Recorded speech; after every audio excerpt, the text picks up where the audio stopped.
Formula ఈ race కేసులో నేటి నుంచి ఈడీ విచారణ. ఇందులో A1 KTR, A2 Arvind Kumar, A3 ఆయన ఎవరు హెచ్ఎండిఏ చీఫ్ ఇంజనీర్గా పనిచేసిన బిఎల్ఎన్ రెడ్డి.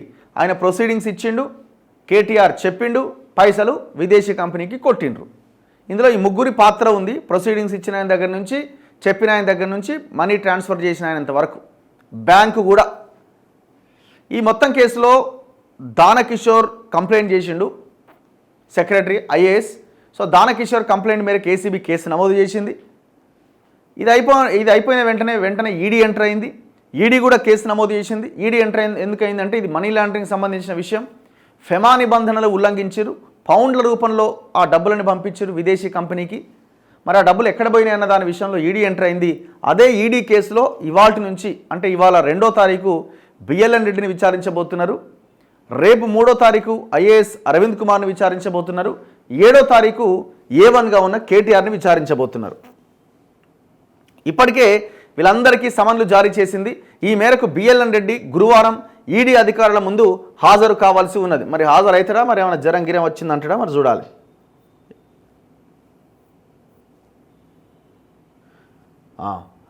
ఈ బిఎల్ఎన్ రెడ్డి అయిన అరవింద్ కుమార్ ఇచ్చే వాంగ్మూలాల ఆధారంగా కేటీఆర్ను ప్రశ్నించే అవకాశం ఉంది.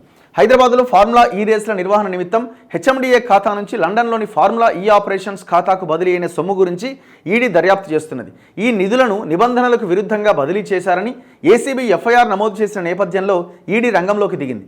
ఈ వ్యవహారంలో ఫెమా ఉల్లంఘనలు ఏమైనా జరిగాయా, ఈ నిధులు ఎఫ్ఈఓ ఖాతాకు బదిలీ అయిన అనంతరం మనీ లాండరింగ్ ఏమైనా జరిగిందా అన్న అంశాలు తేల్చడం పైన ఈడీ దృష్టి పెట్టింది. విదేశాలకు నగదు చెల్లింపు సమయంలో పన్నులు మినహాయించుకోవాల్సి ఉన్నా హెచ్ఎండిఏ యంత్రాంగం చర్యలేవీ తీసుకోలేదనే ఆరోపణలు ఉన్నాయి. ఈ క్రమంలో హెచ్ఎండిఏ ఆదాయ పన్ను శాఖకు అదనంగా 8 కోట్లు చెల్లించాల్సి వచ్చింది. ఇందులో మతలబేమైనా ఉందా అని ఈడీ ఆరా తీస్తున్నది. సో మొత్తానికి కేసు తెర మీదకి వచ్చింది. ఏసీబీ ఎంక్వైరీ ఒకవైపున, ఈడీ ఎంక్వైరీ ఒకవైపున సైమల్టేనియస్గా జరుగుతుంది. మరి ఏం జరుగుతుంది అన్నది చూడాలి. ఏందా ఈ కేసు అంటే ఇగో ఏలో చూసిన పేపర్లో, వెలుగులో చూసిన నేను. ఏంది ఈ కేసు అంటే ఇగో ఫార్ములా ఈ రేసు లేదు, ఈ రేసు లొట్టపీస్ కేసు అట. లొట్టపీస్ ఎట్లా అవుతుంది? 55 కోట్లు ట్రాన్స్ఫర్ చేసింది లొట్టపీసా?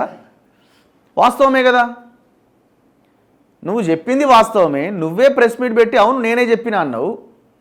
అసలు నువ్వు తప్పు చేసినావని ఇప్పటికే తేలిపోయింది. ఎట్లా? ఒకవైపునేమో ప్రెస్ మీట్ పెట్టి నేనే పంపించమని చెప్పినా అరవింద్ కుమార్ పంపించిండు, అరవింద్ కుమార్ ఏం తప్పలేదు, నాదే తప్పని నువ్వే చెప్తున్నావు. సరే నాదే తప్పు అని నువ్వు చెప్పకపోయినా డబ్బులు పంపించామని చెప్పింది నేనే అని అంటున్నావు. మరి కోర్టులో ఏం చెప్తున్నావు? కోర్టుకు ఇచ్చిన రిప్లై అఫిడవిట్లో నాకేం సంబంధం, అధికారులు చూసుకోవాలి, వాళ్ళే పంపించారు, వాళ్ళకే సంబంధం, ఆయన చూసుకోవాలి, బ్యాంకు చూసుకోవాలి, నాకేం సంబంధం అని కోర్టులో చెప్తున్నావు. మరి ఇది ఎట్లా? మరి అది లొట్టపీస్ కేసే అయినప్పుడు నువ్వే అంటివి కదా, దర్జాగా పోతా, కోర్టు జైలుకి పోతా, యోగా చేసుకుంటా, పాదయాత్ర చేస్తా, వస్తా అని అంటివి కదా. మరి కోర్టుకు వెళ్ళి నాట్ టు అరెస్ట్ ఆర్డర్ ఎందుకు వేసుకున్నావు?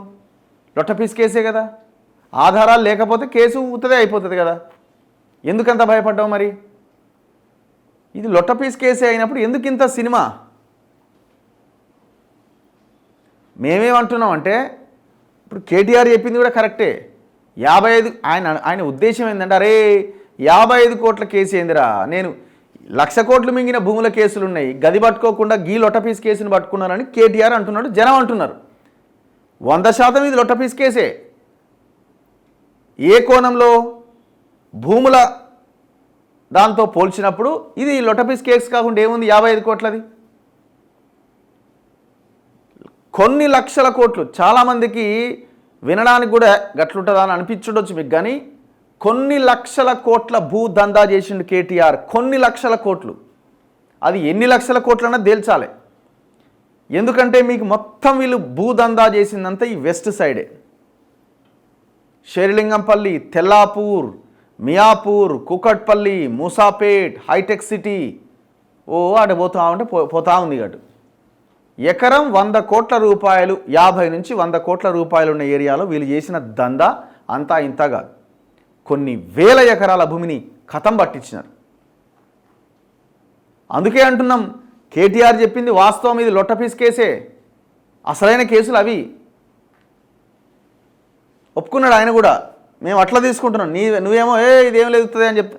ఇది ఉన్నది, నువ్వు చేసిన దందాలు భూదందాలకు సంబంధించిన కేసులు అవి ఇంకా పెద్ద కేసులు ఉన్నాయి. అందులో అవినీతే లేదు. ఇక కేసు ఎక్కడిది? నన్ను ఏదో కేసులో ఇరికించాలి అని చూస్తున్నారు కేటీఆర్. నేను ఇరికిచ్చేది ఏముందా అని వాళ్ళని ఇరికపోయినావు. ప్రజలు రెస్ట్ ఇస్తే తీసుకుంటానని కేసీఆర్ ఎప్పుడో చెప్పారు, ఇప్పుడు అదే చేస్తున్నారు. చెప్పండి. అరే ఎంత ఘోరంగా మాట్లాడతారండి వీళ్ళు. ప్రజలు రెస్ట్ ఇస్తే అంటే ఓడగొడితే రెస్ట్ తీసుకుంటా అని చెప్పిండట, ఇప్పుడు అదే చేస్తుండట.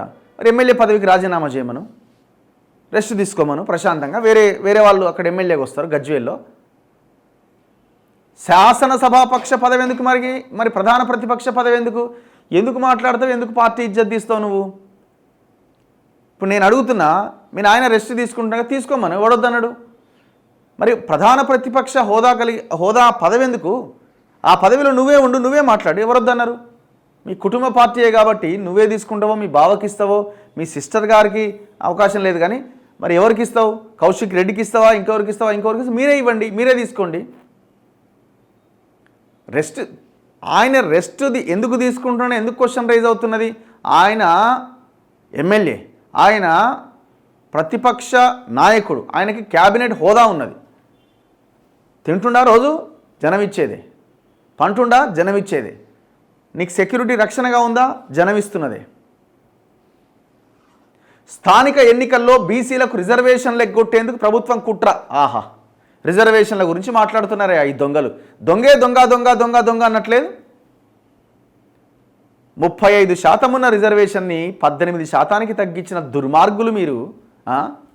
అరేగా 27% అన్న చేయరా? జర ఒక ఎలక్షన్ లేట్ అయినా ఏం కాదంటే నథింగ్ డూయింగ్, పెట్టాల్సిందే ఎలక్షన్ అని చెప్పి పెట్టేసిండు. కొన్ని వేల మంది దాదాపు 1500 నుంచి 2000 మంది సర్పంచులు బీసీలు కాకుండా చేసిన దుర్మార్గులు మీరు. ఇవాళ మీరు ఈయన చెల్లె 42% రిజర్వేషన్ కోసం కొట్లాడుతున్నామని బయలుదేరిరాయా. సిగ్గుండాల మీకు కొంచెం అన్న ఈ అంశంలో మాట్లాడడానికి. మీకు ఏం నైతిక అర్హత ఉన్నది? 35% ఉన్న రిజర్వేషన్ని 18%కి తగ్గించింది మీరు. వాస్తవం కాదా ఇది? కళ్ళ ముందు కనిపిస్తున్నది కదా. మీరు రిజర్వేషన్ల గురించి మాట్లాడుతున్నారా? ఇప్పుడున్న గవర్నమెంట్ చేస్తుందా చేయదా అని భవిష్యత్తులో తెలుస్తుంది. అట్లీస్ట్ వాళ్ళు కులగణనో ఇంకోటనో లేదు రిజర్వేషన్లకు సంబంధించిన డెడికేటెడ్ కమిషన్ అనో, వాళ్ళు ఎంత సీరియస్గా ఎలక్షన్స్ పెట్టాలి అనుకున్నా ఇటువైపు నుంచి వచ్చిన తిరుగుబాటుకు కొంత తగ్గి కమిషన్ వేసిరు. స్వాగతిస్తున్నాం ఆ పరిణామాలని. భవిష్యత్తులో ఏం జరుగుద్దన్న దాని మీద మళ్ళీ క్వశ్చన్ చేస్తూనే ఉంటాం.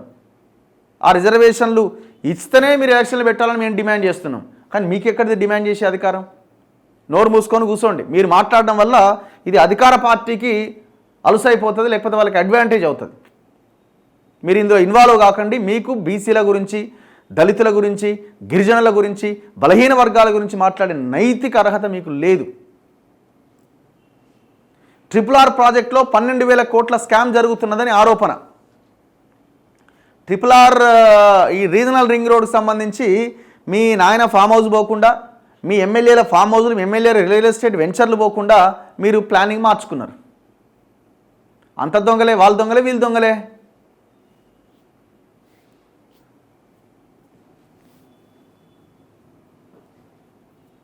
నేను మళ్ళీ చెప్తున్న, భూముల విషయానికి వచ్చేసరికి రాజకీయాలకు అతీతంగా, పార్టీలకి సంబంధం లేకుండా అన్ని పార్టీల నాయకులు ఒక గొడుగు కిందనే ఉన్నారు. ఇది మనం ఆలోచించకపోతే పెద్ద ప్రమాదం ఇది.